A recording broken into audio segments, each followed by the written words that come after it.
إن الحمد لله نحمده ونستعينه ونستغفره ونعوذ بالله من شرور أنفسنا ومن سيئات أعمالنا من يهده الله فلا مضل له ومن يضلل فلا هادي له وأشهد أن لا إله إلا الله وحده لا شريك له وأشهد أن محمدا عبده ورسوله أما بعد. Louange Allah, le maître des circonstances, on lui pour tout ce qu'il nous accorde comme bien, comme grâce, et on lui demande de déverser ses grâces et ses bénédictions sur le prophète Mohammed, sallallahu alayhi wa sallam, sa famille, ses compagnons, et tous ceux qui les ont suivis jusqu'au jour de la rétribution. Alors nous sommes toujours dans l'explication des trois fondements du cheikh Mohammed ibn Abdul Wahhab, Jade. Et là, on est toujours en train de parler de al-'uzr bil jahl, l'excuse pour cause d'ignorance, Jade.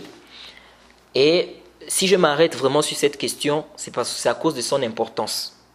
Parce que je vois qu'il y a beaucoup de gens qui sont en train d'égarer les jeunes et beaucoup de frères, surtout au pays, sont en train de faire le takfir des gens à cause de cette question. Ils sont en train de faire le takfir des gens à cause de cette question. Ils font le wala wal bara basé sur cette question du 'uzr bil jahl. Celui qui voit le 'uzr bil jahl, il est murji, ou s'il n'est pas murji, c'est un kafir. Et on ne prie pas derrière lui, on commence à dire à certaines personnes qui ne prient pas derrière tel parce que lui voit le 'uzr bil jahl ou ceci, cela. Donc ça, il faut quoi? Il faut un éclaircissement. Jade. Et aussi je remarque que les gens qui voient l'excuse pour cause d'ignorance, ils font beaucoup d'efforts dans les traductions de certains savants, les traductions des paroles de certains savants, et ils font beaucoup d'efforts dans des réfutations de ceux qui voient l'excuse pour cause d'ignorance. De l'autre côté, les jeunes qui voient, ou les étudiants qui sont d'avis qu'il y a l'excuse pour cause d'ignorance, ils font moins de réfutations. Et ça, c'est un ishkal. C'est un ishkal. Parce que quand tu vois maintenant, le problème c'est que certaines personnes qui sont d'avis qu'on ne voit pas, c'est-à-dire qui disent qu'il n'y a pas d'excuse pour cause d'ignorance dans le shirk, vous allez trouver que certaines personnes, Jade, bien que parmi eux, il y en a qui sont parmi les gens de la sunna, mais il y a d'autres qui sont des takfiriyin, qui sont des haddadis, qui sont des égarés. Et donc, ils se servent parfois de ces choses-là pour faire le takfir des musulmans. Et si on ne trouve pas de réfutation à ces gens-là, parfois ils se servent de ces paroles-là, de certains savants, parfois ils expliquent à leur manière, ils déforment, parfois aussi, n'est-ce pas, la parole du savant, n'est-ce pas, est vraie, c'est comme ça que le savant a dit, mais dans l'application, il fait faux. Et parfois, on ne trouve pas de réfutation à ces choses-là. Et ça, c'est un problème. Ça, c'est vraiment un problème. Plein de frères m'ont envoyé des messages, ils ont été embêtés par cette question, parce qu'il y a des frères qui envoient des paroles, des choses, des arguments, au point où la personne devient embêtée dans sa religion. La personne commence à douter. D'autres même font le takfir. Comme un frère m'avait dit, quelqu'un a fait le takfir d'une personne, l'autre a dit non, je ne peux pas faire son takfir comme ça. Il a dit, ah bon, tu doutes de son kufr? Ok, toi aussi tu es kafir. Toi aussi tu es kafir. Pour eux, il y a une facilité, en fait, bisouhou là. On fait sortir les gens de l'islam comme ça, le musulman le fait sortir de l'islam comme ça. C'est facile en fait. Or, les savants disent que cette question du takfir, c'est des questions qu'on doit prendre avec des pincettes. Mais tu vois certains étudiants qui rentrent dans ça comme ça, tel est kafir, c'est un kafir. Ah lui là c'est un kafir parce qu'il voit le 'uzr bil jahl. Ah lui c'est un kafir parce qu'il n'a pas fait le takfir de tel. Ah lui c'est... إيش هذا الكلام? إيش هذا الكلام? Et parfois tu vois dans beaucoup qui sont dans cet avis-là, qui font le takfir des gens n'importe comment, bien qui ne voient pas le 'uzr bil jahl, vous allez voir que beaucoup parmi eux, parfois il n'y a pas de insaf. Parfois, ils ne sont pas justes dans leurs propos. Ils font du zulm aux autres.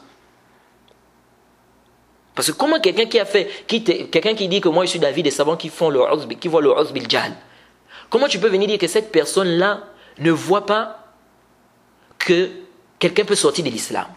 Tu dis la personne-là, c'est un murji parce que la personne voit que peu importe les actes que tu peux poser comme acte de kufr, tant que tu es musulman, tant que tu attestes, tu ne peux pas sortir de l'islam. Est-ce que c'est ce que le frère a dit? C'est ce qu'il a dit? Il n'a pas dit ça. Il voit quelqu'un qui sort de l'islam, quelqu'un qui tombe dans un acte de kufr, il sort de l'islam. Mais lui, il voit ici qu'avant qu'on ne fasse sortir la personne de l'islam, il faut d'abord que la personne sache que ce que la personne est en train de faire, c'est interdit. Donc il faut lever l'argument. Si on a levé l'argument, khalas, la personne est sortie de l'islam. Maintenant, toi, tu viens, tu prends ça, tu dis non. Ça veut dire qu'il ne voit pas que quelqu'un peut sortir de l'islam. C'est le zulm. Alors, donc je disais tantôt que c'est à cause de ça, du fait qu'il y a trop de fitna sur cette question, que les gens sont en train d'égarer les autres et ils sont en train de faire le takfir des gens n'importe comment, bil-zulm. Ça c'est bil-zulm. Ils font le takfir des gens bil-zulm. C'est à cause de ça que vraiment je mets un accent sur cette question-là. Jade. Parce que sinon on avait déjà parlé de ça dans les annulatifs de l'islam. Jade. Mais il y a d'autres ambiguïtés que d'autres apportent et qu'on n'a pas parlé, c'est-à-dire qu'on n'a pas parlé dans les annulatifs de l'islam. Et on va parler de ça, bi'iznillahi ta'ala, dans ces cours-là. Alors donc, on s'est arrêté sur iqamatul hujja, comment on doit lever l'argument, c'est-à-dire quelles sont les conditions quand on veut parler de lever l'argument. On a dit il y a deux conditions, la compréhension des textes et la dissipation des ambiguïtés. Il faut que la personne comprenne le texte, et ça c'est un avis de certains savants. Jade, ça c'est l'avis de certains savants, qu'il faut le fahm le hujja, fahm dalil, il faut la compréhension de la preuve, du dalil, et il faut dissiper l'ambiguïté. Maintenant ici, Intabiro, qu'est-ce qu'on veut par la compréhension du texte? Quand on dit la compréhension du texte, c'est-à-dire c'est le fait que la personne comprenne ce que tu dis. La personne a compris. Tu as compris ce qu'on t'a dit là? Oui, j'ai compris. Ce n'est pas une condition qu'elle accepte. C'est-à-dire, ce n'est pas une condition qu'elle soit convaincue que ça c'est le haqq, là.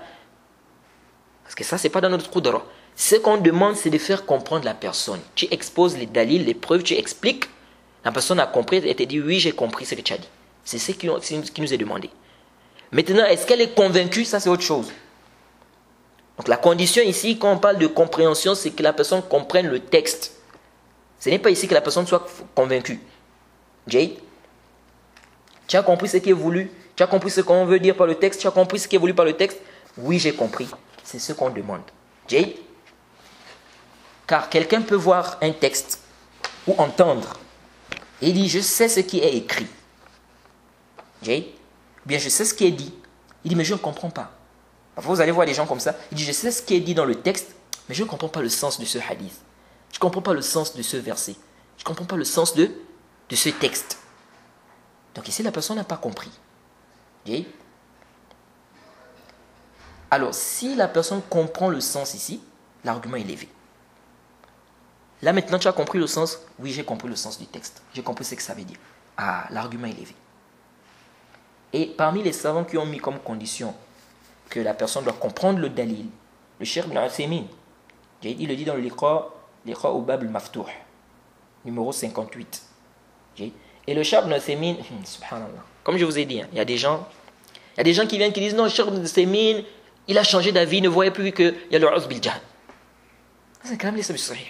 Cheikh Ibn Uthaymin, ses paroles sont remplies qu'il voit l'excuse pour cause d'ignorance.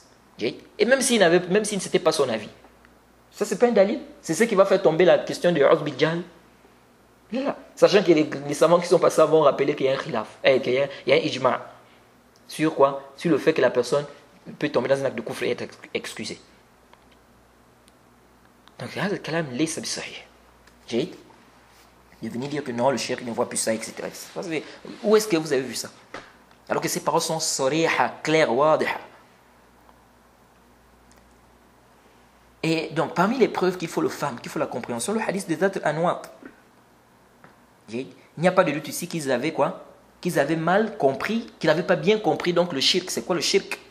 S'ils avaient bien compris, ils ne devaient pas demander au prophète Mohammed, c'est ce qu'ils ont demandé. Et il n'y a pas de doute aussi qu'ils avaient au moins entendu déjà parler au prophète. Ils avaient déjà entendu le prophète parler du shirk. Ça, il n'y a pas de doute. Mais ici, le fait qu'ils demandent ça, ça montre qu'ils n'avaient pas bien compris les tafasil et tout, etc., les détails en ce qui concerne le shirk. Et ils ont été excusés ici. Parce qu'ils n'avaient pas bien compris. Le hadith de Ali ibn Hatim, quand il s'est trompé concernant le verset du jeûne, il n'y a pas de doute qu'il avait reçu le texte. Mais le problème ici, c'était quoi? C'était la compréhension du texte. Il n'avait pas bien compris le texte. Et le prophète l'a excusé. Le prophète n'a pas dit refais ton jeûne. Les compagnons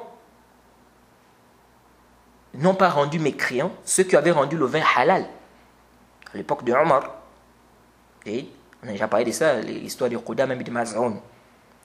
Et il n'y a pas de doute ici que le problème c'était au niveau de la compréhension. Parce qu'ils avaient reçu la preuve. Vous savez, ils connaissaient les textes qui interdisent l'alcool, mais ils ont mal compris ici, par rapport à d'autres textes qu'ils ont cru que ces autres textes-là leur permettaient, n'est-ce pas, de consommer de l'alcool. Donc tout ça, ça montre quoi? Tout ça, ça montre qu'il faut prendre en considération la compréhension, le fahm du dalil.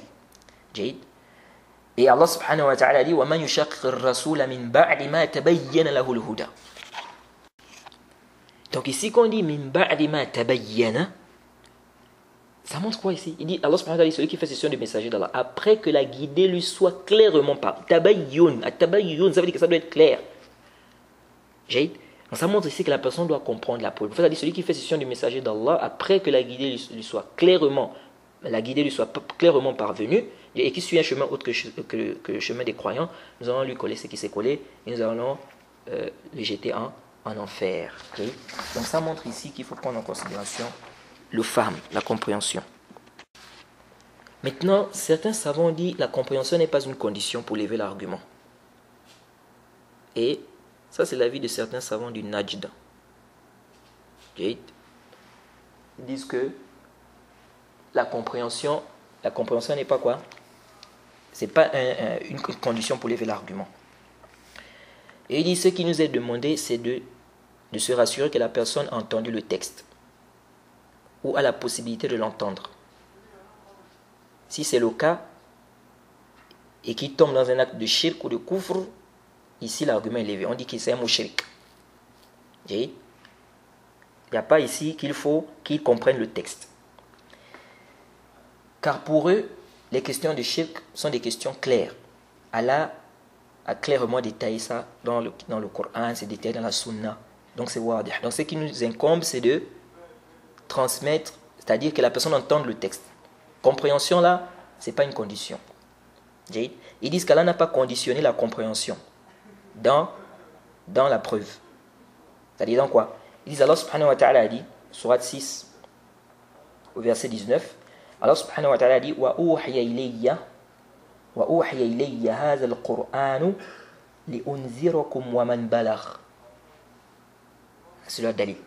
Ils disent qu'ici Allah subhanahu wa ta'ala a dit, le Coran m'a été révélé. Donc que le prophète, donc on dit au prophète de dire que le Coran m'a été révélé pour que je vous avertisse par sa voix, vous et quiconque à qui ça parviendra. Le Coran m'a été révélé pour que je vous avertisse, vous et quiconque à qui ça parviendra. Wajid dalala, l'aspect argumentatif. Ils disent que Allah a rattaché l'avertissement ici par le fait que ça parvienne à la personne. Donc il n'a pas parlé de la compréhension ici. Jade, cet avis-là, en réalité, ça nous conduit à la fermeture de la porte de l'excuse pour cause d'ignorance. Car il est très difficile ou presque pas possible qu'on trouve un musulman à qui le Coran ne lui est pas parvenu. Surtout à notre époque, avec les radios, les télés ou les prières en groupe. Forcément, il est parvenu le Coran. Donc cet avis nous conduit à la fermeture de l'excuse pour cause d'ignorance. C'est-à-dire cette porte-là est fermée. Si on prend cet avis-là. Si on prend cet avis-là. Mais cet avis, ce dalil, cet argument-là ne tient pas. Cet argument-là ne tient pas. Pourquoi? Car le contexte du verset nous démontre que l'argument-là ne tient pas. Kef. Le verset ici parle de la généralité du message du prophète. C'est-à-dire que le message du prophète, c'est un message qui est général. Ce n'est pas juste pour ceux qui étaient à son époque. Le message s'adresse à tout celui à qui le Coran parviendra. Le verset n'est pas en train de nous parler des critères, des dawabit, concernant le fait de lever l'argument. Non. Le verset ici nous parle ici du message du prophète qui est général. C'est ça le contexte du verset. Le verset ne nous parle pas des critères, des dawabit, comment l'argument va être levé, tout ça là. C'est comme quelqu'un qui dit le hajj est obligatoire à tout celui qui a la capacité. Taïb, ça veut dire quoi la capacité? Quels sont les critères? Quelles sont les conditions? Comment cela se concrétise-t-il? Tout ça a besoin d'autres explications. On n'a pas besoin de dire non. On a dit ici que le hajj est obligatoire pour tout celui qui a la capacité. Tout celui qui a la capacité. Mais tout celui qui a la capacité, ça veut dire quoi? Et quels sont les droits, quels sont les critères? Tout ça, ça a besoin d'explication. Donc quand on dit ici, celui à qui le Coran va parvenir, que le prophète Mohammed sallallahu alayhi wa sallam a envoyé, on a révélé ce Coran, c'est pour qu'il avertisse son peuple, et tous ceux à qui le Coran va parvenir, qu'est-ce que ça veut dire? Est-ce qu'ici, on est en train de parler des conditions pour lever l'argument? Ou le verset vient dans un contexte de quoi? C'est pour nous montrer que le message, en fait, c'est un message qui est général. Donc ici, on ne peut pas quoi? On ne peut pas ici considérer que ce verset-là, c'est une preuve que la compréhension n'est pas une condition. Celui à qui ça parvient, Toïb, qu'est-ce que ça veut dire? Juste écouter, même s'il ne comprend pas ce qui est voulu. Et quels sont les critères? De plus, si on dit ça, nous disons Toïb, le texte est général. Le texte est général. Ça veut dire quoi? Tout celui à qui ça parvient, qu'il soit arabe ou non arabe, qu'il comprenne l'arabe ou pas, il rentre là-dedans. Donc l'argument est levé pour lui. Donc si c'est général, parce qu'ici on n'a pas aussi fait le farq entre celui qui est arabe et celui qui n'est pas non arabe là. C'est-à-dire que tout celui à qui le Coran parvient, qu'il soit arabe ou pas arabe, il a entendu le Coran, khalas, l'argument est levé sur lui.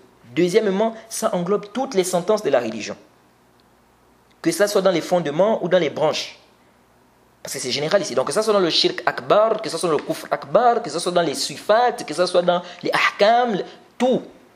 Parce qu'on a dit à celui qui c'est le Coran, celui à qui ça parvient. Donc c'est général. Donc ça veut dire tout celui qui va entendre le Coran, l'argument est levé sur lui. Qu'il comprenne ou qu'il ne comprenne pas, l'argument est levé. Et ici c'est général. Dans tout. Deuxièmement, ici ça englobe tout le monde. C'est-à-dire qu'il soit arabe, qu'il soit pas arabe. Or, ceux qui ont pris cet argument-là ne travaillent pas avec ça dans sa généralité. Car ils ne te disent pas que si un non-arabe, par exemple, un chinois, qui ne comprend pas l'arabe, s'il écoute le Coran,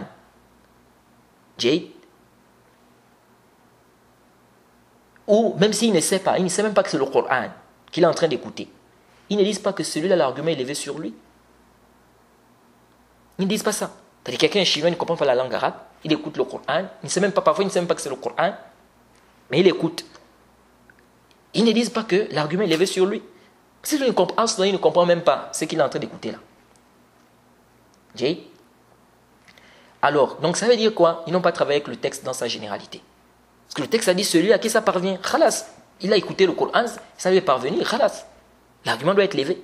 Ils vont te dire non, ici, lui, l'argument n'est pas levé. Parce que là, ils vont te dire là, lui, il ne comprend pas ici. C'est-à-dire, il ne comprend pas la langue arabe. Ah, donc ça veut dire que vous avez fait une restriction. Et ils te disent pas aussi ça dans les branches. Ils disent pas que le simple fait d'entendre suffit, même si la personne ne comprend pas. Et ils vont te dire quoi? Beaucoup qui vont prendre ça comme argument, ils vont restreindre ça dans le shirk akbar en ce qui concerne les ahkam zahir. Alors, le texte est général. Donc ils ont apporté des restrictions au texte qui ne figurent pas dans le texte quand on regarde le texte. Alors pourquoi nous, si on dit qu'il faut la compréhension, vous vous argumentez du texte et vous dites que le texte n'a pas fait cette restriction de la compréhension? Nous, si on vous dit, le texte n'a pas parlé des restrictions aussi que vous faites. Si vous dites non, les restrictions que nous avons apportées, on les tire d'autres textes. Nous aussi, nous disons la restriction de la compréhension, c'est-à-dire quand nous disons qu'il faut la compréhension aussi, on tire aussi d'autres textes. On tire aussi d'autres textes qui montrent qu'il faut la compréhension, que la personne comprenne le texte. Donc ici, en conclusion, on dit, celui à qui le Coran parvient, de telle sorte qu'il a compris le sens de ce qui lui est parvenu, on dit lui l'argument est levé. Quant au simple fait d'entendre, ça ne suffit pas pour lever l'argument. Ça ne suffit pas. Certains disent les questions de shirk sont claires. Question de shirk, c'est quelque chose qui est zahir, quelque chose qui est clair. C'est clair pour qui? C'est clair pour toi? Peut-être. Peut-être pour toi. Il y a des gens qui ont des ambiguïtés, il y a des gens qui comprennent de travers les choses.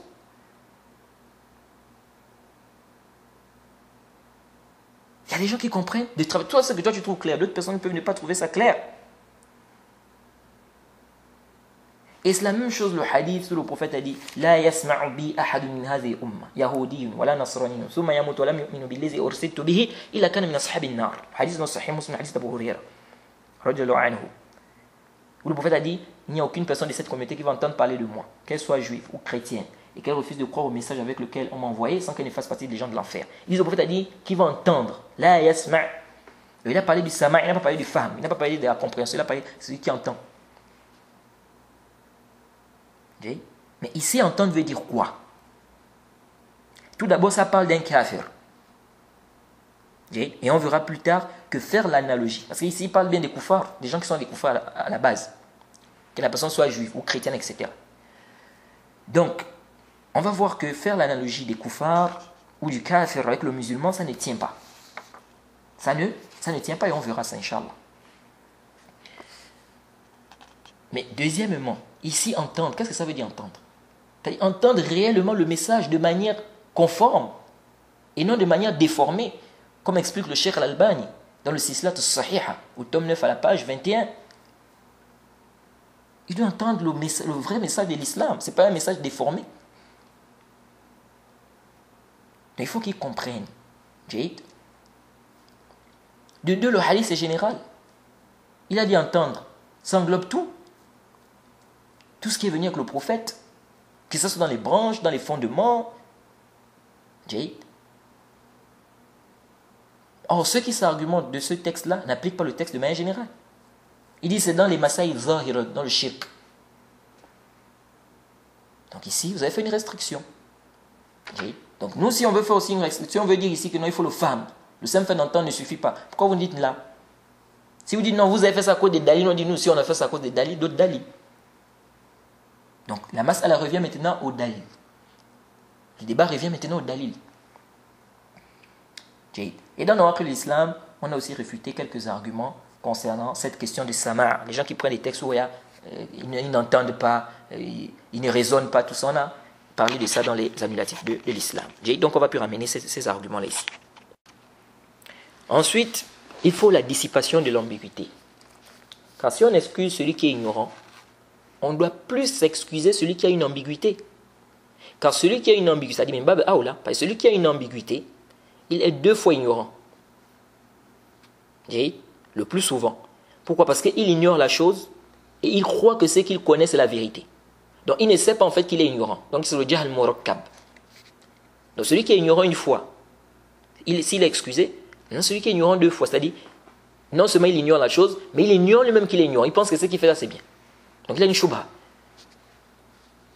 Donc lui, s'il doit être excusé, c'est pourquoi les savants, quand ils parlent des mawani' du takfir, souvent ils citent quoi? Ils citent le muta'awwil. Et le fait suivre du jahil, ou vice-versa. Mettre le jahil, après mettre le muta'awwil. Il dit sauf s'il est muta'awwil, sauf s'il est jahil. Et le muta'awwil, celui qui fait une mauvaise interprétation, il est plus en droit d'être excusé. Déjà, lui, il veut la vérité, il cherche la vérité, le haqq, fil ghalib, les gens de la... Bien sûr, ce n'est pas tout muta'awwil aussi. Parce qu'il y en a aussi qui ne cherchent pas le haqq.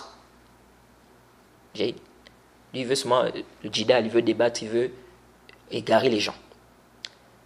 Donc, il cherche le haqq, mais malheureusement, il s'est trompé. Parce qu'il a mal interprété le texte. De deux, il a regroupé deux types d'ignorance. C'est-à-dire, il a ignoré la vérité sur le jugement de la chose, et il a aussi, parce que quand il a fait le ta'wil, il a cru que c'est ça le haqq. Il a aussi ignoré quoi? Qu'ici c'est trompé. Donc il faut faire quoi? Il faut enlever l'ambiguïté. Et parmi les savants qui ont dit que l'ambiguïté est une chose qui empêche qu'on fasse le takfir sur la personne, le Cheikh Ibn Uthaymin, dans le Majmu' al-Fatawa wa al-Rasail, au tome 2, à la page 136. Ceux qui disent que l'ambiguïté n'est pas une chose qui empêche qu'on fasse sortir quelqu'un de l'islam, ils te disent quoi? Ils te disent si on dit ça, donc le kafir aussi, on doit excuser, c'est-à-dire on doit excuser le kafir. Car lui aussi il a des shubhat, il a des ambiguïtés. Sur l'islam, etc. Il pense par exemple qu'Isa c'est Allah. Il y a des ambiguïtés aussi. Bon, il n'y a pas de doute que cette analogie ne tient pas. Et on verra pourquoi après. Ça, je vais garder ça un peu vers la fin. Et je vais regarder simplement la réponse à ça. Et cette réponse va vous permettre de réfuter tous ceux qui vont à chaque fois vouloir faire l'analogie entre le kafir et le musulman. Ici, il y a une grande question concernant l'excuse qui est acceptée. Jade. Et on avait détaillé déjà dans les annulatifs de l'islam que l'excuse qui est considérée, ou bien l'excuse qui est excusée, l'ignorance qui est excusée, Jade, c'est l'ignorance qui n'est pas le résultat d'une négligence. C'est-à-dire, celui qui est négligent, on n'accepte pas. C'est-à-dire, on n'excuse pas celui qui est négligent. Jade, on n'accepte pas son excuse de l'ignorance, car il était négligent. Mais celui-là qui n'a pas été négligent, qui a fait des efforts pour apprendre sa religion, il cherche la vérité, le haqq, mais il n'a pas trouvé, il a ignoré, lui là, on l'excuse. Mais le véritable problème, c'est à partir de quand on dit que la personne est négligente. C'est là le problème. À partir de quand on dit que la personne est négligente. Ici, vous trouvez deux avis des savants. Un groupe des savants qui renvoie cela à la possibilité d'apprendre. Un groupe des savants qui renvoie cela à la possibilité d'apprendre. C'est-à-dire, celui qui a la possibilité d'apprendre et qui ne le fait pas, il n'est pas excusé, car ici, c'est une preuve qu'il a été négligent. Cette masse, elle est très importante, les frères. Arju an tantabihu huna. Donc, si la personne ne rencontre aucune difficulté d'apprentissage et ne le fait pas, cela est une preuve que la personne est négligente. Et ça, vous trouvez ça dans plusieurs paroles des savants. Ils disent quoi? Qu'il a la possibilité d'apprendre. S'il a la possibilité d'apprendre et qu'il n'apprend pas, ça c'est mufarrit, etc. Qui c'est négligent. Et comme je vous ai dit, le but ici n'est pas de dire tel a dit, tel autre a dit, tel a. Parce qu'on ne va pas s'en sortir. Le but ici dans mon bahth, c'est quoi? C'est ici d'avancer, de voir les arguments de tout un chacun. Et certains, parmi eux, ont pris comme preuve l'histoire de Qudama ibn Maz'un. Qudama ibn Maz'un. On a déjà vu cette histoire lorsqu'ils ont les annulatifs de l'islam. Lorsque certains compagnons ont rendu le vin halal. On considérait que le vin était halal. Ils disent que Omar leur a appliqué la sentence de celui qui consomme l'alcool. Il les a fouettés. Car ils avaient la possibilité de demander, mais ils ne l'ont pas fait. Et vous êtes sans ignorer que la possibilité d'apprendre, c'est quelque chose de relatif. Ça peut différer d'un milieu à un autre, d'une personne à une autre. Et donc vous êtes sans ignorer qu'aujourd'hui, la possibilité d'apprentissage ou les possibilités d'apprentissage sont très faciles par rapport à auparavant. Et avec tout ce qu'on a comme moyen de communication. Le voyage aujourd'hui, pour aller apprendre, c'est plus facile qu'auparavant. Avant, on pouvait faire des mois en voyage. Aujourd'hui, avec des avions, tu fais quelques jours seulement. Avec des trains, des voitures, c'est plus facile. Et on a plein de moyens de communication aujourd'hui pour pouvoir apprendre la religion. C'est-à-dire, apprendre sa religion aujourd'hui devient facile. Et encore même aujourd'hui, on a des téléphones. À l'époque, ce n'était pas comme ça. Donc aujourd'hui, tu as le téléphone, tu peux appeler un savant, tu poses la question. On te donne la réponse. Or avant, comment il va faire pour contacter la personne dans un pays, l'autre dans l'autre pays? Donc aujourd'hui, les moyens d'apprentissage sont... C'est-à-dire aujourd'hui, il est plus facile d'apprendre qu'auparavant. Et donc, qu'est-ce qui découle de ça? Arju an tantabihu huna. Parce que c'est une mas'ala qui est khatira. C'est une mas'ala qui est dangereuse. Qu'est-ce qui découle de ça? Ce qui découle de ça, c'est que certains savants ont dit le musulman qui vit dans un pays islamique et tombe dans un acte de shirk, il n'est pas excusé car c'est facile pour lui d'apprendre, d'avoir la connaissance, et en plus là où il vit, la connaissance est répandue. Par exemple, en Arabie Saoudite. Et donc, si on voit cet avis, on va s'apercevoir de quoi? On va s'apercevoir qu'aujourd'hui, presque personne n'est excusé. Aujourd'hui, on peut dire que c'est-à-dire, personne n'est excusé. Car apprendre aujourd'hui devient facile, surtout avec tous les moyens de communication que nous avons. Et donc cet avis-là, en réalité, c'est pourquoi parfois certaines personnes ne comprennent pas. Pourquoi tel savant, il dit que non, la personne n'est pas excusée. Parce qu'il voit que, ici, là, quand on va parler de négligence, c'est celui qui a la possibilité d'apprendre. Et il voit qu'aujourd'hui, c'est facile d'apprendre la religion. Donc si la personne n'a pas eu connaissance de ça, c'est qu'elle a été négligente. Et donc, cet avis, en réalité, nous amène à quoi?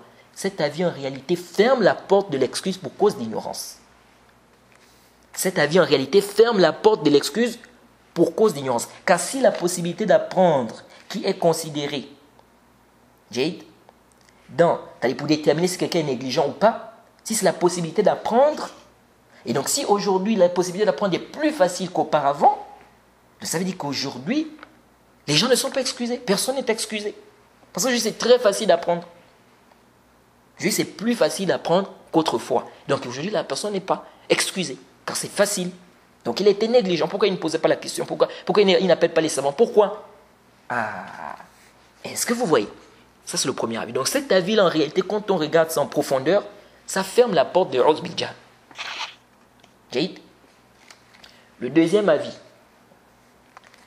Le deuxième avis, et c'est l'avis que nous adoptons,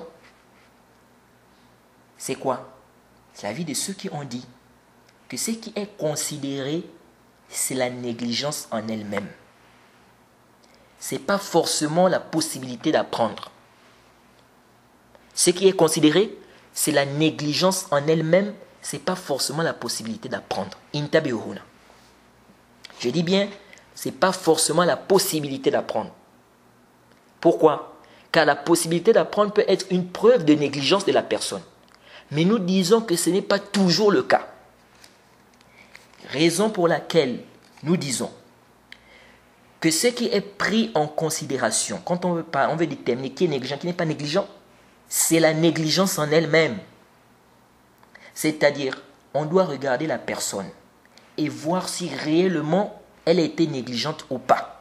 Et non de se contenter de dire, ou bien non de se contenter du fait qu'elle a la possibilité d'apprendre. Pourquoi nous disons ça?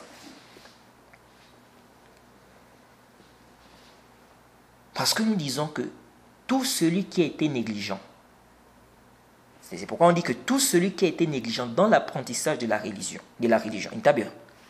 c'est pourquoi nous disons que tout celui qui a été négligent dans l'apprentissage de la religion, qu'il soit nouveau converti, ou qu'il vive dans un pays éloigné, ou qu'il vive dans un pays islamique, il n'est pas excusé.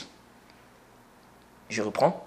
Tout celui qui a été négligent dans l'apprentissage de sa religion, qu'il soit un nouveau converti, dans un pays musulman, dans un pays éloigné, etc., du moment où il a été négligent, ici il n'est pas excusé.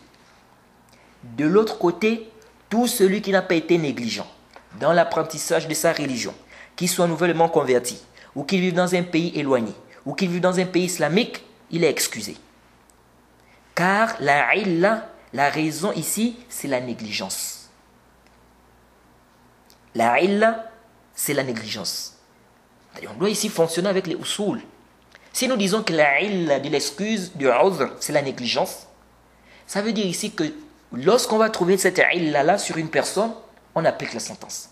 Lorsqu'on ne trouve pas la illa, on n'applique pas la sentence. Donc c'est pourquoi on dit, tout celui qui était négligent, même s'il est nouvellement converti, même s'il est dans un pays islamique, même s'il est dans un pays éloigné, il n'est pas excusé, parce qu'il était négligent.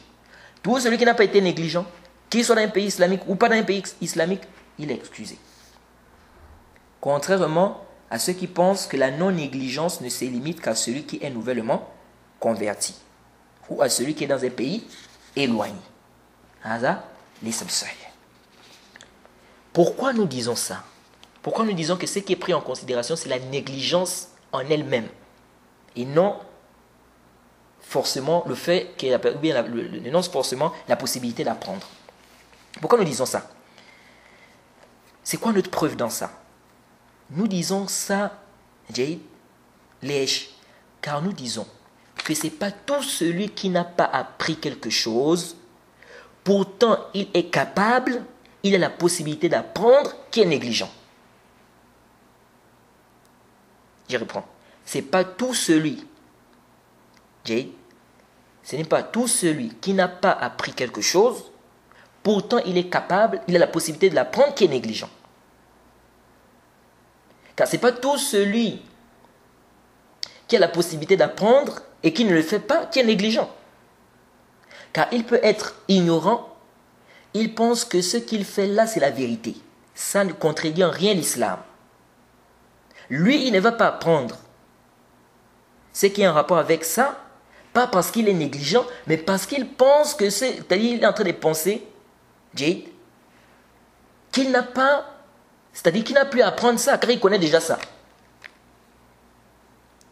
C'est-à-dire, lui, il a la possibilité d'apprendre.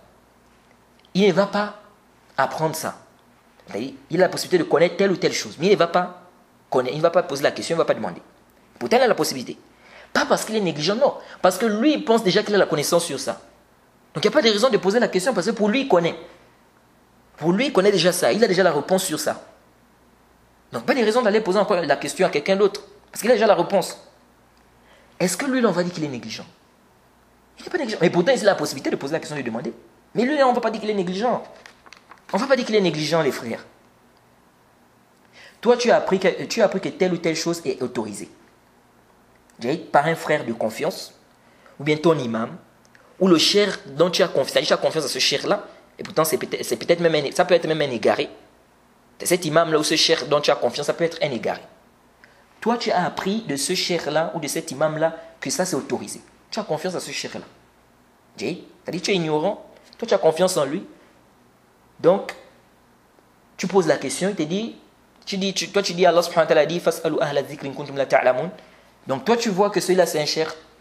Tu lui poses la question. Il demande aux gens de science si vous ne savez pas. Tu poses la question, il te donne la réponse autorisée. Donc, tu te bases sur ça. Tu as confiance en lui, tu te bases sur ça. Alors qu'en réalité, ce qu'il t'a donné, c'est faux comme réponse. Tu restes comme ça des mois, ou parfois même des années. Tu ne questionnes personne d'autre. Parce que tu te dis que tu as déjà eu la réponse. Bon, tu as déjà la réponse. Donc ça ne passe même pas par ta tête. Même pas que tu t'es peut-être trompé, ou bien que celui qui t'a donné la réponse s'est peut-être trompé. Ça ne passe même pas un peu par ta tête. Ou bien que ton imam est égaré, non. Pour toi, c'est bon, tu as la réponse. Comment quelqu'un comme ça, on va dire qu'il est négligent? Hein? Vous imaginez aujourd'hui, par exemple, quelqu'un... Toi, tu poses la question, par exemple, au Cheikh Fawzan. Un exemple. Ou bien tu poses la question à un frère de ton quartier qui est vraiment connu sur la salafia, qui est vraiment... Machallah. Il te dit non, c'est permis. Il te dit même, il y a tel savant qui a dit, il y a tel livre dans tel livre. Toi, tu as confiance en ça, tu te bases sur ça. Des semaines, tu restes comme ça. Après, des mois même, après quelques mois, on t'informe que non, c'était faux ce que l'autre t'a dit. Est-ce qu'on va dire que le temps là où tu étais là, le temps que tu as passé là, sur cette avis là, tu étais négligent? Parce que tu avais la possibilité, pourtant tu avais la possibilité, rien ne t'empêchait de poser la question à d'autres frères, à d'autres personnes. Mais est-ce qu'on va dire que toi tu as été négligent ici? Non, on ne peut pas dire que celui-là a été négligent, les frères. On ne peut pas dire que celui-là a été négligent. Ou quelqu'un, par exemple, fait une chose. La personne, on dit à la personne, tu sais que ce que tu fais là, c'est pas comme ça. Regardez, hein. Une personne fait un acte. Quelqu'un vient dire, mais est-ce que tu sais que ce que tu fais là, c'est pas comme ça? Il dit, ah bon? Moi, je ne savais pas. Jade. La personne lui dit, si, c'est pas comme ça. Viens, je t'explique. Je t'explique ce que le prophète a dit. Comment on doit faire ça. Il dit, bon, là, vraiment, je dois rentrer. Tu m'expliques ça plus tard. Il part. Après, le frère l'appelle encore. Il dit, plus tard, on verra plus tard. Chaque fois, le frère l'appelle, il dit plus tard. Il apprend même que le frère donne des cours sur ça. Il n'est pas, il dit vraiment plus tard. Toujours, il dit plus tard, plus tard. Et avec ça, il continue de faire cet acte-là. De la même manière dont il faisait là. Oui, lui, là, on peut dire qu'il est négligent. On peut dire parce que tu as déjà écouté qu'il y a quelque chose qui contredit ça. Donc tu dois te renseigner. Dès qu'on t'informe déjà que, est-ce que tu sais qu'il y a autre chose? Ou bien est-ce que tu sais que ce que tu fais, c'est pas ça, c'est pas conforme? Donc, ça déjà, ça doit attirer ton attention.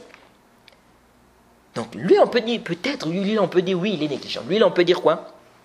Bon, il est négligent parce qu'il met à chaque fois à plus tard, alors qu'il a la possibilité. Et en plus, il continue à faire l'acte là. Et pourtant, il a déjà eu connaissance, quelqu'un lui a déjà dit que, attention, ce qu'il fait là, il y a un problème.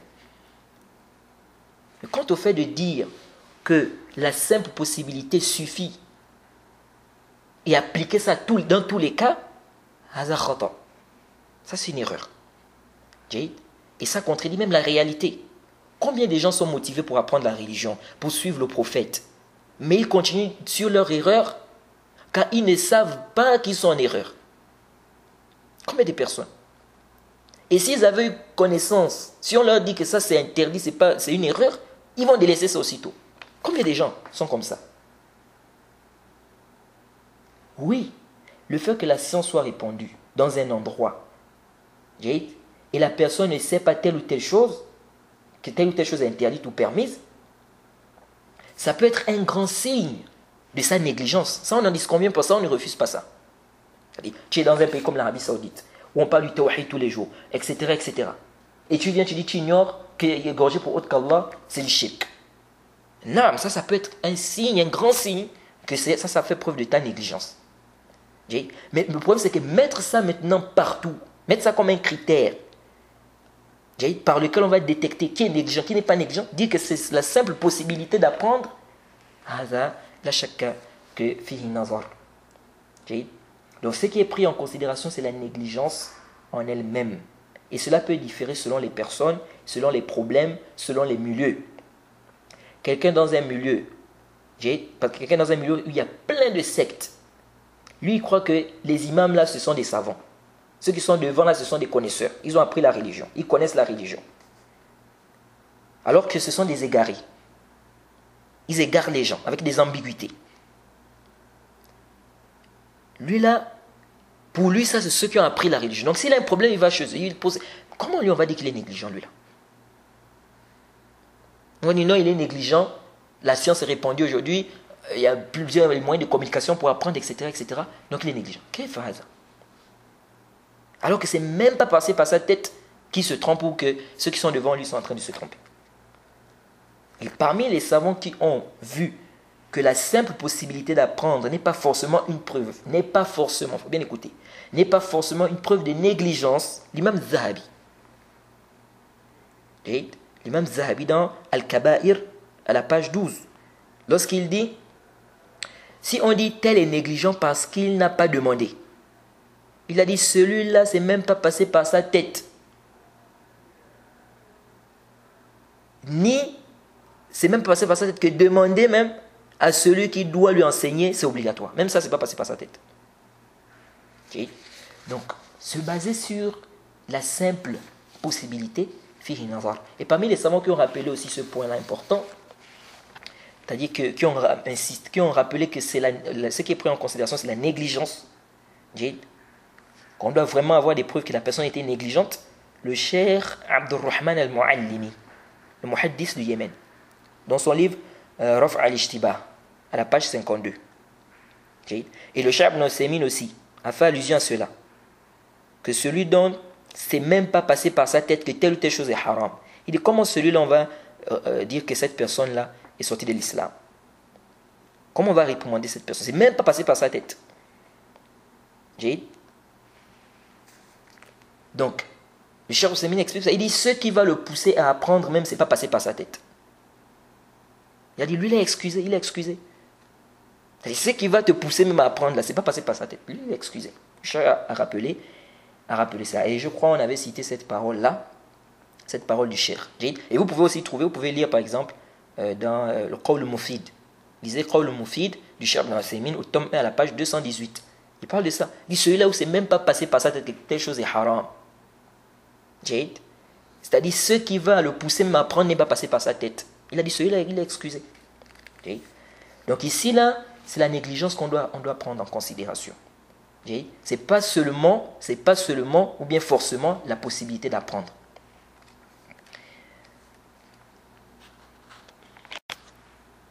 Et le Cheikh Ibn Uthaymin, il est très précis dans ses paroles.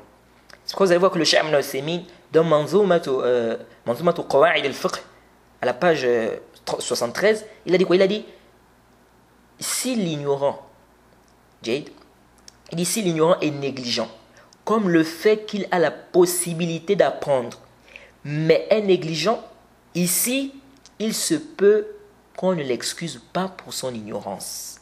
Car il pouvait enlever cette ignorance par l'apprentissage, mais il ne l'a pas fait. Ah, regardez bien le Cheikh Ibn Uthaymin. Il dit قد لا نعذره بجهله. Il se peut qu'on ne l'excuse pas. Et ça nous fait comprendre quoi? Ça nous fait comprendre que le fait qu'il a possédé la possibilité, non, ça peut être une preuve qu'il a été négligent. Mais on ne peut pas prendre ça comme étant, c'est-à-dire qu'une règle absolue qu'on va appliquer à toute personne dans tous les milieux. Parce que quelqu'un peut avoir la possibilité d'apprendre, n'apprend pas. Mais ce n'est pas parce qu'il est négligent. Mais c'est parce que,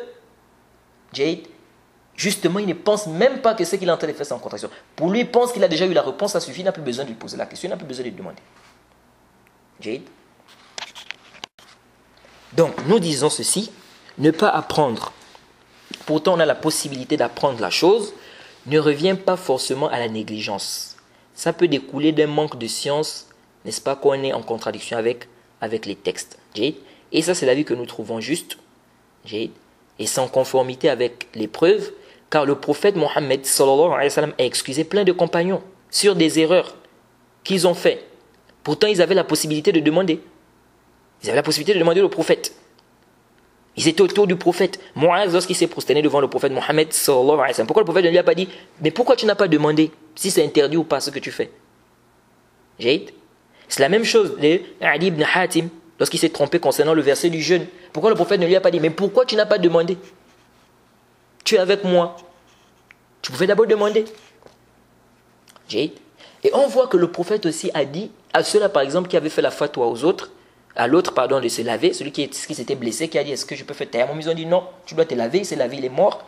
Le prophète a dit, pourquoi n'ont-ils pas demandé lorsqu'ils ne savent pas?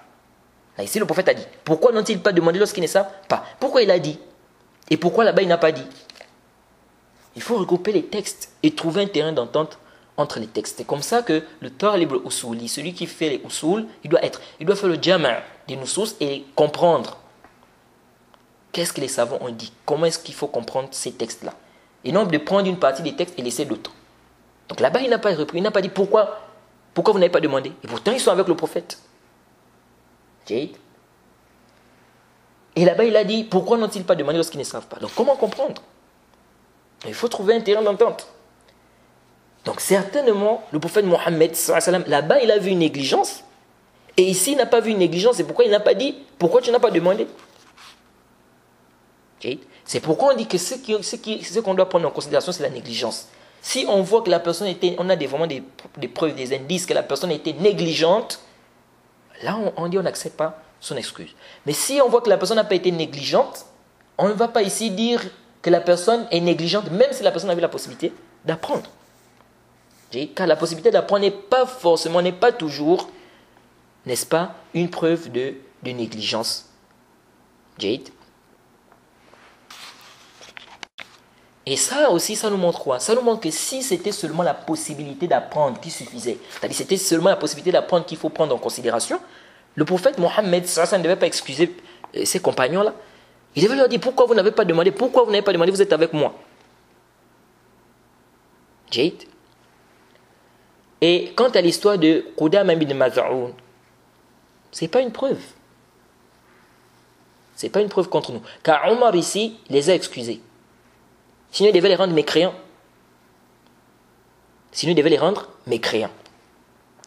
Donc ici, il a vu qu'ils avaient une ambiguïté. Maintenant, pourquoi il les a fouettés? Ça peut être à cause d'un ta'zir. C'est un ta'zir. Ça peut être un ta'zir qu'il a vu. Wallahu a'lam. De plus, à supposer qu'il ne les avait pas excusés à cause de ça. Parce qu'ils avaient la possibilité de demander. Nous, on ne dit pas que la possibilité d'apprendre ou de demander Ce n'est pas un signe de négligence si la personne ne fait pas. Là, ce qu'on refuse ici, c'est mettre ça comme un critère qu'il faut appliquer dans toutes les circonstances, à toutes les personnes, dans tous les milieux. C'est là le problème. Jade. Donc mettre ça comme critère permettant de détecter qui est négligent, qui n'est pas négligent, on dit, non, ça peut être un signe. Il a la possibilité, mais il ne demande pas. Oui, mais ce n'est pas à tous les coups que tout celui qui n'a pas demandé, alors qu'il a eu la possibilité de demander, il est négligent. Là. Depuis ça, c'est un acte de Omar. On a ici les actes du prophète. Je vous ai cité ici des hadiths du prophète où il n'a pas dit au compagnon que pourquoi tu n'as pas demandé que tu es avec moi. Donc si ici on a l'acte d'un compagnon et l'acte du prophète, c'est quel acte, c'est qu'est-ce qu'on doit qaddam? Qu'est-ce qu'on doit faire prévaloir? Et aussi l'islam est un argument, pardon, la qissa, l'histoire est un argument pour nous qui voyons qu'il faut lever l'ambiguïté. Car là-dedans, il n'a pas dit que c'est des koufars. Alors que rendre le vin halal, c'est du koufr. Donc il les a excusés parce qu'ils ont fait un ta'wil, ils ont eu une ambiguïté ici. Allahu ta'ala a'lam. Et pour finir, oui, c'est vrai qu'aujourd'hui, il est facile d'apprendre. C'est vrai qu'aujourd'hui, il est facile d'apprendre avec tous les moyens de communication que nous avons. Mais en même temps, aujourd'hui, il est encore plus facile de s'égarer avec ces moyens de communication-là. Oui, parce que ces moyens de communication-là propagent beaucoup d'ambiguïté. Combien de musulmans s'égarent avec les Facebook, les Twitter, les YouTube, les Google? Combien de musulmans s'égarent? Combien de musulmans n'ont jamais entendu des ambiguïtés? Mais aujourd'hui, avec Internet, YouTube, Facebook, Twitter, tout ça, ils lisent par jour, matin et soir, des ambiguïtés, ils écoutent des ambiguïtés, ils entendent des ambiguïtés. Donc, nous disons qu'aujourd'hui, il est facile d'apprendre. Mais aujourd'hui aussi, avec ces moyens-là, aussi, il est facile de prendre des ambiguïtés. Tout ça nous montre que se baser juste sur la possibilité d'apprendre pour dire que l'argument est levé, ça c'est une erreur. Ça là, ce n'est pas sahih. Nous disons que ça peut être un signe que la personne était négligente, etc. Mais de là maintenant à mettre ça, ou bien se baser seulement sur ça, pour déterminer qui est négligent, qui n'est pas négligent, fihi nazar. Et ceux qui n'excusent pas pour cause d'ignorance, leurs preuves tournent autour de ce que je vais vous citer là. Ceux qui n'excusent pas pour cause d'ignorance, leurs preuves tournent autour de ce que je vais vous citer là. Donc, arju an tantabi'u huna. Je demande votre attention ici. Soit ils vont citer des versets où Allah parle des koufars, tout en disant qu'ils sont ignorants. Ils vont dire, regardez ici, Allah subhanahu wa ta'ala les a appelés koufars, malgré qu'ils sont ignorants. Mais ça ne tient pas comme argument. Car faire l'analogie du musulman avec l'analogie du musulman, ou bien du mécréant avec le musulman, ça ne tient pas. Et on verra pourquoi, bi'iznillahi ta'ala. Soit, donc ça c'est les grandes lignes que je vais vous donner. Parce que si on va étudier chaque argument qu'ils avancent, on va prendre trop de temps. Je vous donne ici les grandes règles. Donc soit ils vont prendre des versets où Allah parle des koufars et dit que c'est des ignorants. Ils vont te dire, regardez, Allah les a appelés koufars malgré que c'est des ignorants. Donc ça veut dire qu'un musulman qui tombe dans le koufr, même s'il est ignorant, peut dire que c'est un kafir.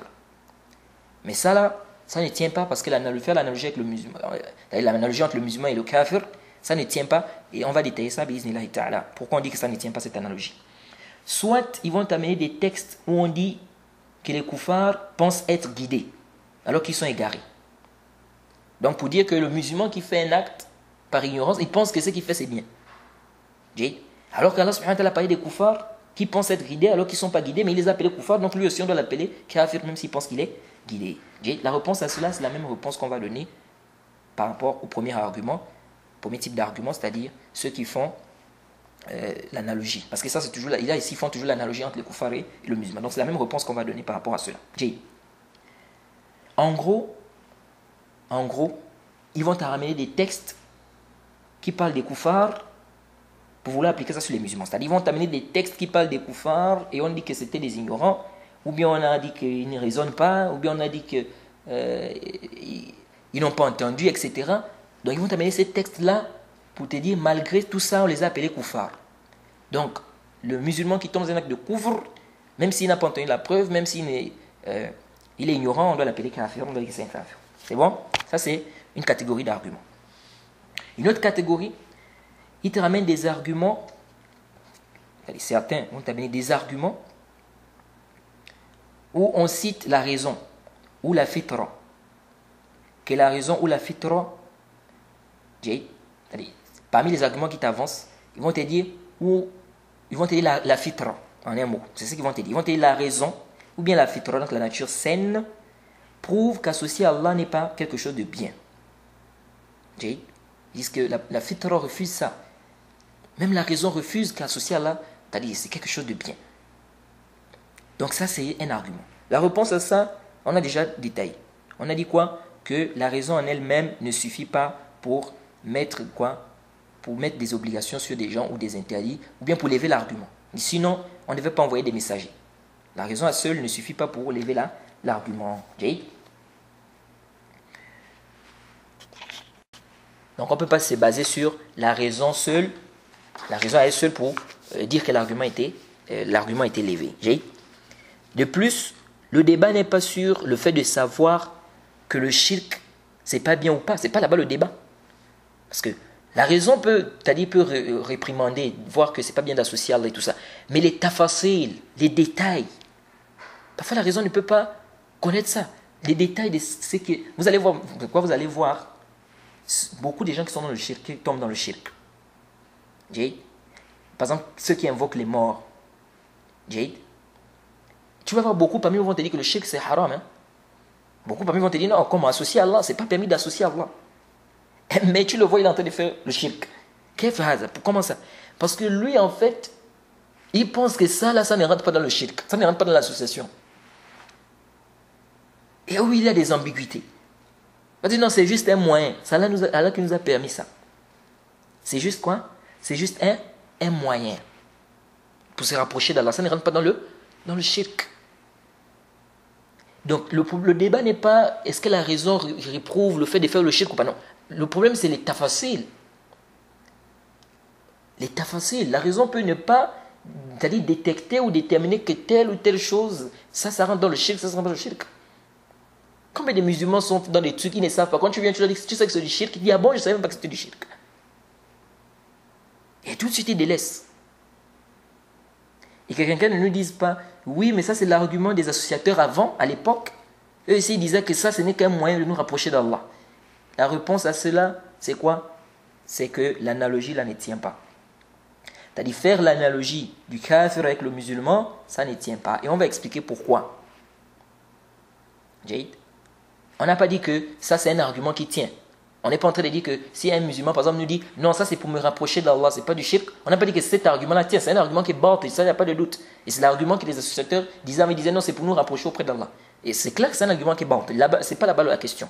La question ici c'est le hukm. C'est-à-dire prendre le hukm là-bas, dire que comme ici c'est des koufars, Jade, et qu'ils ont avancé ça comme argument, Allah subhanahu wa ta'ala les a considérés comme étant des koufars, lui aussi, s'il avance ça comme argument aussi, c'est un kafir. C'est là le débat. Parce que là maintenant tu as fait descendre le hukm qui est là-bas sur celui qui est musulman, tu as fait l'analogie. Et ça, comme on va voir, ça ne tient pas. Jade. Donc il faut bien comprendre ce qu'on est en train de dire. Parmi les arguments aussi, ils avancent certains textes où on dit que certains gens de fatra sont châtiés. Comme Amr ibn Amir al-Khuza'i, qui est mort avant que le prophète n'ait la révélation. Ou bien le père du prophète, ou bien la mère du prophète. Jade. Ils disent quoi? Ils disent que ces gens-là sont, et pourtant ils sont ces gens de la fatra, ils n'ont pas eu des messagers. Mais malgré ça, ils sont châtiés. Donc c'est une preuve que même si la personne n'a pas reçu l'argument, la personne peut être châtiée. Tout d'abord, arju an tantabihun. Il y a certaines personnes qui ont refusé aslan, qui ont même dit, il n'y a pas même des gens de fatra. Certains ont dit, il n'y a même pas, les gens de fatra là, ça n'existe même pas. Comment ça, il n'y a pas des gens On leur demande, comment il n'y a pas des gens de fatra? D'abord, c'est qui d'abord les gens de fatra? Les gens de fatra, ce sont ceux qui n'ont pas reçu des messages. On dit que c'est al-fatra. Ceux qui n'ont pas reçu ceux qui n'ont pas reçu le message. D'autres disent al-fatra, c'est en fait, c'est ceux qui étaient entre deux messages. Ils étaient entre deux messagers. Et ils n'ont pas eu de message. Comment expliquer Ibn Kathir? Mais en résumé, on dit que les gens de Fatra, ce sont ceux-là qui n'ont pas reçu de message. Donc, certains ont dit qu'il n'y a pas de gens de Fatra. Quand on leur demande, comment vous pouvez dire, vous dites qu'il n'y a pas de Ahl Fatra? Ils te disent quoi? Ils te disent qu'Allah subhanahu wa ta'ala dit que nous avons envoyé des messagers dans chaque communauté pour leur dire, adorez Allah, écartez-vous de fausses divinités. Il dit, Allah a dit, nous avons envoyé des messagers dans chaque communauté pour leur dire, adorez Allah, écartez-vous des fausses divinités. Donc ça, c'est une preuve qu'il n'y a pas de gens de Fatra. Donc tout le monde a reçu au moins un message. هذا الاستدلال غير صحيح هذا غلط. Ça c'est une erreur. Ça c'est-à-dire ça argumenter de ça pour dire qu'il n'y a pas de gens de Fatra, c'est une erreur. Kayf, c'est une erreur. Parce qu'Allah subhanahu wa ta'ala a parlé de umma. Il a parlé de communauté. Il n'a pas parlé de qawm. Il y a une différence entre la umma, la communauté, et le qawm. Allah a dit qu'il a envoyé des messagers dans chaque communauté. Il n'a pas dit qu'il a envoyé des messagers dans chaque qawm. Il y a une différence. On va par exemple, les Arabes, par exemple, c'est une communauté. Les enfants d'Israël, par exemple, c'est une communauté. Mais chez les Arabes, il y a plusieurs peuples. C'est comme nous, par exemple, on va dire le peuple gabonais, le peuple malien, ou le peuple ceci, ou le peuple de ceci ou cela. Donc ici, Allah subhanahu wa ta'ala a parlé de communauté. C'est-à-dire chaque communauté a reçu un messager. Non. Mais est-ce que Allah subhanahu wa ta'ala a dit que chaque peuple, chaque qawm a reçu? Ah, non, il n'a pas dit ça. Donc ici, intabihu. Donc venir prendre ça comme dalil pour dire qu'il n'y a pas de gens de Fatra, ça ne tient pas. Alors, certaines personnes, on voit bien dans des hadiths, dans des textes, que les gens de Fatra, il y a des gens de Fatra qui sont châtiés, alors qu'ils n'ont pas reçu le père du prophète, la maman du prophète. On dit qu'ils sont en enfer alors que le prophète n'avait pas encore eu la révélation. Comment ça? La réponse à cela, déjà c'est la même chose ici. C'est quoi? C'est que ceux-là, ce sont des mécréants de base. Donc faire l'analogie entre ceux-là et le musulman qui tombe dans un acte de kufr ou de shirk, ça ne tient pas. Ça c'est d'abord un. Comme on verra, on va expliquer pourquoi l'analogie là ne tient pas. De plus, ça contredit leur avis. Ça contredit leur avis, Kef. Car ceux-là, ou bien eux qui disent que les gens de Fatra, c'est-à-dire ceux-là qui disent non, il n'y a pas d'excuse, n'est-ce pas, dans le shirk, ils te disent que les gens de Fatra seront éprouvés au jour du jugement dernier. Ils disent quoi? Les gens de Fatra, le Fatra seront éprouvés. Or, dans les textes là qu'ils sont en train de citer, on dit qu'ils sont châtiés, ils sont en enfer. Or, eux, ils ne disent pas que les gens de Fatra vont directement en enfer, ils disent qu'ils seront éprouvés, Yawm al-Qiyamah. Donc, ceux qui n'ont pas reçu les messages, Yawm al-Qiyamah seront éprouvés, Yawm al-Qiyamah. S'ils réussissent, ils rentrent au paradis. S'ils ne réussissent pas, ils vont en enfer. Mais ils ne disent pas que les gens de Fatra rentrent en enfer. Bien évidemment, il y a un débat. Il y a un débat sur les gens de Fatra. Parce qu'il y en a comme Ibn Abd al-Barr qui voit que Yawm al-Qiyamah, il n'y a pas de taklif. Il n'y a pas de taklif. Comment on va dire qu'ils sont éprouvés? Bref, c'est un débat là-bas entre les savants. Mais ça, ce n'est pas notre mabahas ici. Quel est c'est-à-dire le jugement des gens de Fatra, Yawm al-Qiyamah. Ce n'est pas le mabahas ici. Ce qu'on veut ici, c'est quoi? C'est ici, là, refuter ici cet argument-là que certaines personnes avancent pour ne pas excuser le musulman qui tombe dans un acte de kufr ou de shirk par ignorance. Donc, ici, déjà, prendre ça comme argument, ça ne tient pas. Parce que beaucoup parmi eux, ceux-là qui voient l'excuse et qui ne voient pas l'excuse dans le shirk, ne te disent pas que les gens de Fatra vont en enfer. Or, dans les textes-là, on voit bien qu'ils sont en enfer. Et ce genre de texte-là, où on parle des gens comme Amr ibn Amir al-Khuza'i, bien la mère du prophète, le père du prophète, lui, les gens de Fatra, c'est-à-dire ceux qui sont morts avant la révélation, les savants divergent sur eux. C'est-à-dire, comment se fait-il qu'ils sont châtiés alors qu'ils n'ont pas reçu de message? Certains ont dit ils ont reçu le message des prophètes qui sont passés, tels qu'Ibrahim, Isa, etc. Les autres prophètes. Et donc, s'ils sont châtiés, c'est parce qu'ils ont reçu le message. Et ça, c'est l'avis de l'imam Nawawi. Et je crois qu'on avait cité ça dans les annulatifs de l'islam. Quand on a parlé du hadith du prophète où il a dit que son père est en enfer. On a parlé de ça. Comment c'est fait qu'ils sont châtiés, ils sont en enfer, alors que c'était avant que le prophète n'ait la révélation. Donc certains savants ont dit ça, ils ont reçu, non, peut-être ils n'ont pas eu le message ici du prophète, mais ils ont reçu le message des prophètes qui sont passés. Certains ont dit, les textes qui montrent que les gens de Fatra sont châtiés, c'est en fait le résultat de l'épreuve qu'ils auront le jour dernier. C'est-à-dire qu'Allah subhanahu wa ta'ala est informé de ça par rapport à sa science. Il sait déjà que tel ou tel ne réussira pas. Donc ici, l'information qu'ils sont châtiés, c'est par rapport à la science d'Allah subhanahu wa ta'ala. Mais cet avis-là, fihi nazar. Parce qu'on voit que dans le Musnad d'Imam Ahmed, le hadith de Jabir, on voit le hadith authentifié par le Cheikh Al-Albani, on nous dit là-bas que le prophète a entendu des voix des gens de Banu Najjar qui sont morts dans la Jahiliya et qui étaient châtiés dans la tombe. Le hadith authentifié par le Cheikh Al-Albani. Donc ici, ils sont châtiés dans la tombe. Le problème ici, c'est quoi? C'est qu'ici, on voit bien qu'ils sont châtiés avant l'épreuve du jour du jugement. Quand l'épreuve du jour du jugement dernier, c'est, comme ils disent, c'est Yawm al-Qiyamah. Or là, on dit qu'ils sont châtiés dans la tombe. C'est pas encore Yawm al-Qiyamah. Donc cet avis-là, fihi nazar. Allah ta'ala a'lam. Certains ont dit, ces textes-là sont abrogés par les textes qui disent qu'Allah ne châtie pas un peuple sans avoir envoyé un messager. Parce que l'abrogation ne se fait pas dans les informations. Parce que ça implique que la personne a menti. Si je dis par exemple que tel est tombé, c'est une information. Après tu viens te dire non, c'est abrogé. Qu'est-ce que c'est abrogé? C'est une information que tu as donnée, tel est tombé. Après tu viens te dire c'est abrogé. Ça prouve qu'ici, soit tu t'es trompé, soit tu as menti. Donc il dit que c'est abrogé aussi. Parce que même là, où le tarikh, où est la date? Qu'est-ce qui est venu avant, qu'est-ce qui est venu après?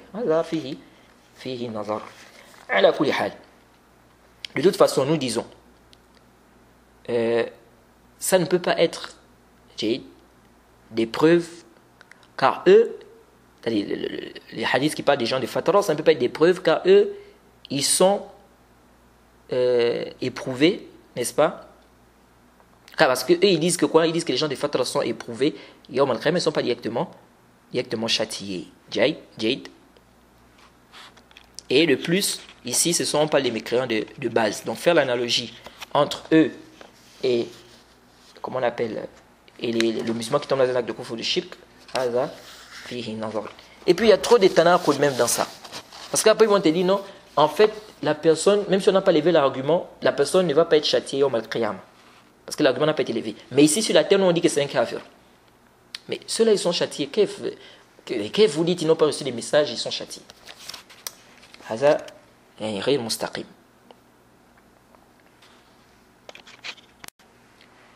Alors on va s'arrêter ici pour ce cours. Et Inch'Allah, le cours prochain, on va continuer avec les arguments qu'avancent ceux qui ne voient pas l'excuse pour cause d'ignorance. Donc ça va être d'abord ici pour ce cours. Subhanakallahumma bihamdik wa ashhadu an la ilaha illa anta astaghfiruka wa atubu ilayk.